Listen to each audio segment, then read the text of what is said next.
আজকে আমরা কথা বলবো পশ্চিমবঙ্গের ভোটার তালিকা নিয়ে, যা নিয়ে কিন্তু একটা বিশাল তোলপাড় শুরু হয়েছে। নির্বাচন কমিশনের একটা রুটিন কাজের জেরে প্রায় ৫৮ লক্ষ মানুষের নাম ভোটার লিস্ট থেকে বাদ যেতে পারে, এরকম একটা সম্ভাবনা দেখা দিয়েছে। আসুন পুরো ব্যাপারটা কি সেটা একটু ভেঙে বোঝা যাক। এই যে কথাটা শুনলেন, এটা কিন্তু কোনো রাজনৈতিক নেতার ভাষণ নয়।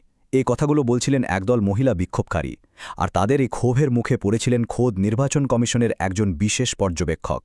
আর এই একটা ঘটনাই কিন্তু পুরো পরিস্থিতিকে একটা অন্য দিকে ঘুরিয়ে দিয়েছে।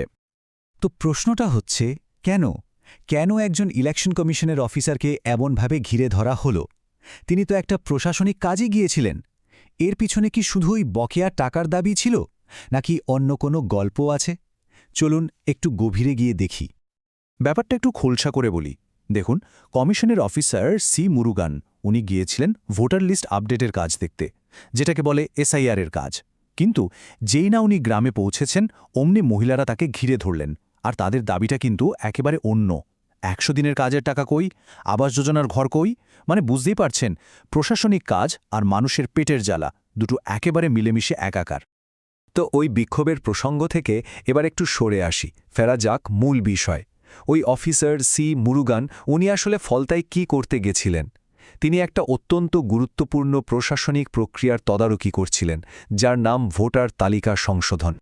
এই যে বারবার একটা শব্দ শুনছি আমরা, এসআইআর বা সামারি রিভিশন, এটা আসলে কি জিনিস? খুব সহজ ভাষায় বলতে গেলে এটা হলো ভোটার লিস্টের একটা বাৎসরিক সাফাই অভিযানের মতো। মানে যারা নতুন ১৮ পেরিয়েছেন তাদের নাম ঢোকানো হয়, আর যারা হয়তো মারা গেছেন বা অন্য কোথাও চলে গেছেন তাদের নামটা ছেঁটে ফেলা হয়, যাতে লিস্টটা একদম আপ টু ডেট থাকে। আর এই পুরো কাজটার জন্য কিন্তু একটা টাইমলাইন আছে। দেখুন, ফর্ম জমা দেওয়ার ডেট ১১ই ডিসেম্বর, সেটা পেরিয়ে গেছে। এখন সবচেয়ে জরুরি তারিখটা হলো ১৬ই ডিসেম্বর। এই দিনেই বেরোবে খসড়া ভোটার তালিকা। আর তারপর যদি কারো কোনো আপত্তি থাকে বা নাম যোগ করার থাকে, তার জন্য সময় পাওয়া যাবে ১৫ই জানুয়ারি পর্যন্ত। এবার আমরা আসছি সেই আসল জায়গাটায়, যা নিয়ে এত আলোচনা। এই যে লিস্ট আপডেট হচ্ছে, তার ফলে যে সংখ্যাটা সামনে আসছে সেটা কিন্তু মাথা ঘুরিয়ে দেওয়ার মতো। প্রায় ৫৮ লক্ষ ভোটারের নাম বাদ যাওয়ার একটা সম্ভাবনা তৈরি হয়েছে। হ্যাঁ, ঠিকই শুনছেন, ৫৮ লক্ষ। এটা কিন্তু বিশাল একটা সংখ্যা, আর স্বাভাবিকভাবেই রাজ্যের রাজনীতিতে এর একটা বড়সড় প্রভাব পড়তে পারে। কিন্তু প্রশ্ন হল, এতগুলো নাম কেন বাদ যাচ্ছে? এই স্লাইডটা দেখলেই ব্যাপারটা পরিষ্কার হয়ে যাবে। দেখুন, সবচেয়ে বড় অংশটা, প্রায় ২৪ লক্ষেরও বেশি, তারা মৃত। এরপর যারা ঠিকানা বদলেছেন সেরকম আছেন প্রায় ১৯ লক্ষ। আর ১২ লক্ষের মতো ভোটারকে তো খুঁজেই পাওয়া যাচ্ছে না, মানে তারা অনুপস্থিত।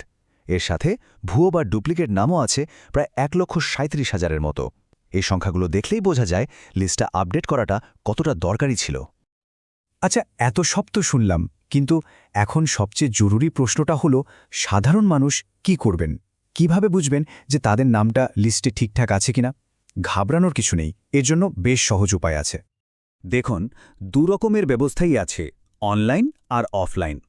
মানে বাড়িতে বসেই ইলেকশন কমিশনের ওয়েবসাইটে বা অ্যাপে দেখে নিতে পারেন। আবার চাইলে আপনার এলাকার যিনি বিএলও আছেন তার কাছে গিয়ে বা কোনো রাজনৈতিক দলের অফিসে গিয়েও খোঁজ নিতে পারেন। অনলাইনে দেখাটা তো আরও সহজ। শুধু eci.gov.in বা রাজ্যের যে ওয়েবসাইটটা আছে ceowbg.nic.in, সেখানে যেতে হবে। ভোটার লিস্ট সেকশনে গিয়ে নিজের এপিক নম্বর, মানে ভোটার কার্ডের নম্বর বা নাম ঠিকানা দিলেই সবটা দেখা যাবে। ১৬ তারিখ খসড়া লিস্ট বেরোলে একবার অবশ্যই সবাই দেখে নেবেন। এই পর্যন্ত যা ছিল তা তো গেল একটা প্রশাসনিক প্রক্রিয়া, কিন্তু আমাদের দেশে যা হয়, একটা সাধারণ প্রশাসনিক কাজও কিভাবে যে পুরোপুরি রাজনৈতিক বিতর্কের চেহারা নেয়, তার সেরা উদাহরণ বোধহয় এটাই।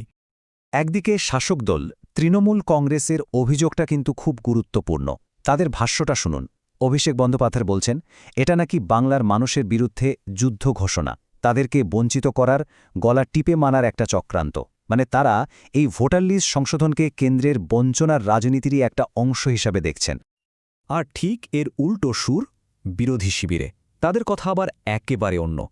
তারা বলছে, ফলতায় যারা বিক্ষোভ দেখিয়েছিলেন তারা নাকি সাধারণ গ্রামের মহিলা নন, তারা আসলে তৃণমূলের কর্মী, যাদেরকে সাজিয়ে গুছিয়ে পাঠানো হয়েছিল কমিশনের কাজ পণ্ড করতে।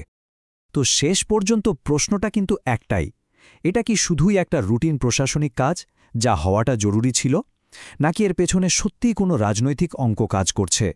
কারণ যাই হোক, এর সরাসরি প্রভাব কিন্তু পড়বে ওই ৫৮ লক্ষ মানুষের ওপর, যাদের ভোটাধিকার এখন প্রশ্নের মুখে। বিষয়টা কিন্তু আমাদের সবাইকে ভাবাচ্ছে।